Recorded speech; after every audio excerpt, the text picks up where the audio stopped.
2023 د فروری په 8 د عمومي ټولټاکنو اعلان سره سم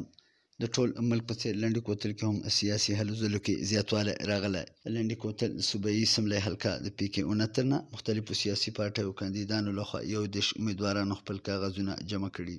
او د کامې اسمبلۍ ان 27 نه 22 امیدوارانو خپل کاغذونه جمع کړي. کاغذونو جمع کولو پر مهال پخوانی ام پی او د پی کې 69 نه صوبایي اسمبلۍ امیدوار شفیق شیر افریدي رسنیو ته وویل چې د پخوا په څیر به لنډي کوتل تحصیل کې ترقیاتي کارونه کوم. الحمدلله مونږ بیا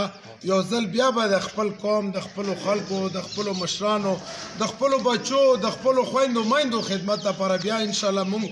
بیا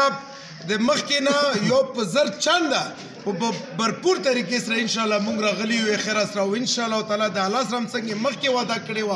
د خپل د ولس د کامیابېدو لپاره او د ولس د خدمت لپاره ان شاء الله تعالی مغه رنګ اراده او مغه رنګ موټیویشن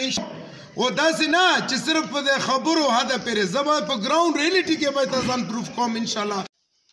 لنډي کوتل کې مشته ولسونه بیا تور پورې کوي چې لنډي کوتل تحصیل کې کله هم کوم ام ان ای او یا ام پی ای لخوا ترقیاتي کارونه نه دي شوي. دوی وایي سړکونه موران او هسپتال کې سهولتونه په نشت حساب دي. لنډي کوتل د ځوانانو کمیټې غړی کلیم الله شینواري یوې غونډې ته وویل چې تر څو زموږ ستونزې نه وي هوارې شوي نو امیدوارانو په دروغو دعوو به چرې هم یقین ونه کړو. دومره خو په کار ده چې مونږ دلې یو 4 غنټې بجلي راکړه چې کم از کم د اوبه خو په وچښو او صفا اوبه د ټوبویل نه او د هغه نه راوباسو پوه شوې نو خبره د شینمان واټر سکیم ده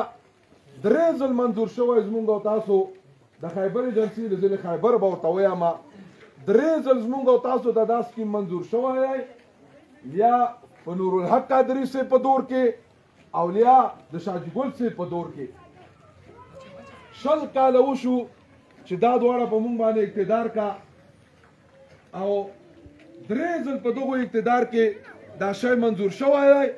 خو نن نشته. لنډي کوتل کې مشته ولسونه وایي چې دا ور به له دې شعار لاندې خپل رای ورکوو اوټ لو پانی دو او که څوک دغه ډیماند ونه مني نو مشکل ده که خپل رای استعمال کړي. مینوال شینواري وحدت نیوز لنډي کوتل.